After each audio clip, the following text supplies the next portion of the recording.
Well, the 2nd of January is a significant day in the history of the Cape. On this day, the Dutch colonialists used to usually give the enslaved people of the Cape a day off to celebrate New Year, according to the latter's manner and customs. After slavery was abolished, the newly liberated would use the day to celebrate their freedom and so gave birth to the annual Minstrel Carnival. Now, today, the castle-controlled border will partner with the Cape Town 7 Steps Minstrel to mark this important day with a small but symbolic, significant demonstration of song, dance and poetry of the centuries-old tradition. Let's bring in our reporter, Vanessa Poonah, who's covering this story for us. Vanessa, a very good morning to you. Happy New Year to you. What are you witnessing there?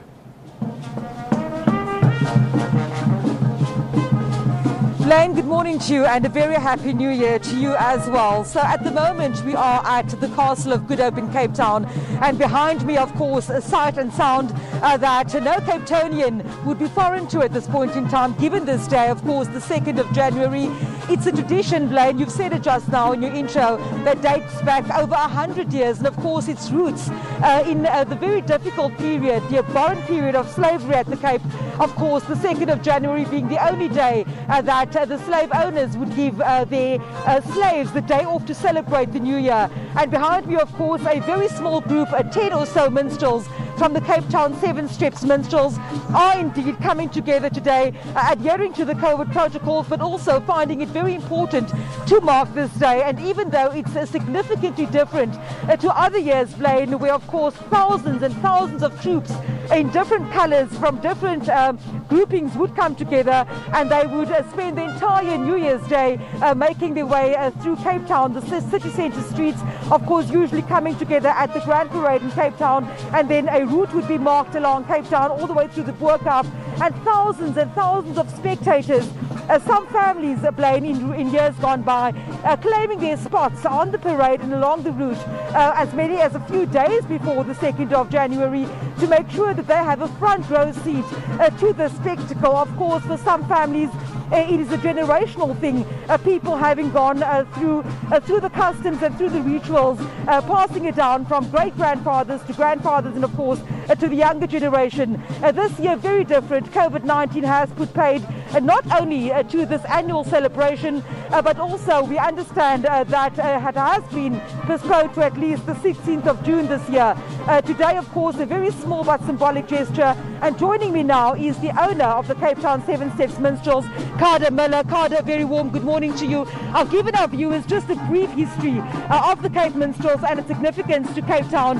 As the owner of the Cape Town 7 Step Minstrels, together with the castle today, you find it important to at least showcase what generally we would have seen happening on the Tweede Nuwe Jaar. Please tell us what prompted you to make that decision. Today is very significant to me, and it's also very significant to the people of Cape Town. This is the day of Tweede Nuwe Jaar. Tweede Nuwe Jaar must be celebrated every year. We should never, ever think that we can move this date to another date. Hence the reason we came and we thought we can do this in a smaller group with COVID regulations, and we can also give back to all the frontline workers. This is the way of showing them, to bring a smile to their face on the 2nd of New Year. Although it's a day when slavery was abolished, this is the day we want them to see us making a difference and contributing to the frontline workers in a happy way, in a well-spirited way, in a minstrel way. Because who says Cape Town?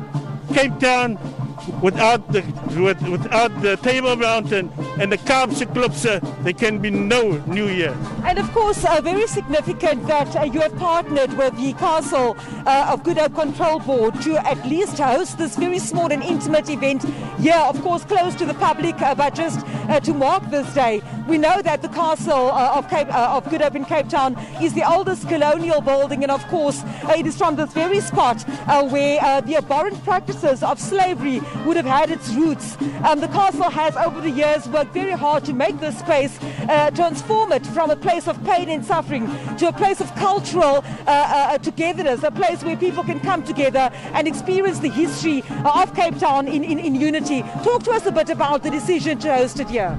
The decision to host it here was long in my mind, that this is the place where the slave abolishment, this is the history, this is where the speech was made on this balcony, and that is the reason for the slavery that was abolished. The announcement came from here, from the castle, and when I approached the castle, I got the response immediately from the castle to say, yes, this is the place where the minstrels should be. This is the way where the slaves, the abolishment of the slaves was made. The speech was made here. And that is the reason that we today, for the first time in history ever, the minstrels are performing in the castle of Good Hope. It's a bittersweet day, Kada, because as we understand and we grieve with the many families who are finding themselves in misery today, having lost loved ones. Some of them would have people that they love in hospital, fighting for their lives, trying to overcome the COVID-19 pandemic. This tradition also then steeps way back into the history and culture of Cape Town itself. What does it mean to families, not just on the Cape Flats, but especially on the Cape Flats, to at least see and hear the sounds of the banjos, the kuma drums? What does it mean from a cultural perspective that on this day, when people watch television today, when they listen to or watch the news, they'll still see that symbol of hope, really, because that's what the minstrels were to many people over the generations. This is what Cape Town is about. This is the love that we spread. And I want to say, for people in hospital today, this, when a lot of them are sitting with their phones, and this will bring at least a smile to them.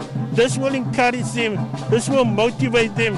And this is why we're doing this for Cape Town. We're doing this, we know the pandemic that we are in, but we want to bring smiles to people's faces. We want to make them happy.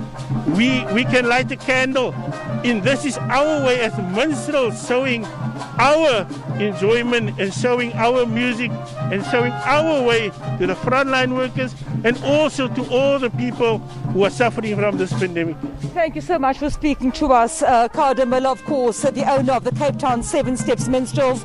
And Blaine, I'll just step out of shot for a short while because I want our viewers to see the demonstrations as it is happening here at the Castle of Good Hope today on what traditionally would have been a massive event with thousands of people lining the streets of Cape Town due to COVID-19. That celebration has been put on ice, but of course behind me just a small example of what Cape Townians and of course visitors to the mother city would normally have seen coming to Cape Town on the 2nd of January.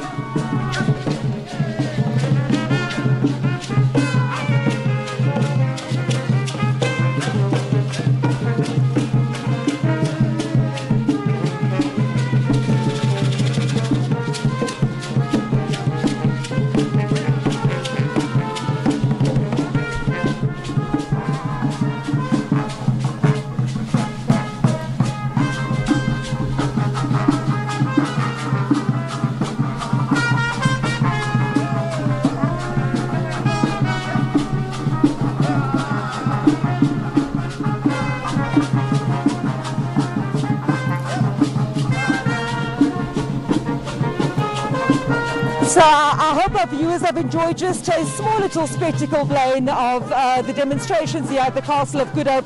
Of course, marking the 2nd of January, usually a very big day in the Cape Town events calendar. Of course, due to COVID-19 pandemic this year, the streets won't be lined with minstrels, won't be lined with viewers, but at least a very short and small summary of also then honouring the traditions that it dates back to the 1800s here in Cape Town.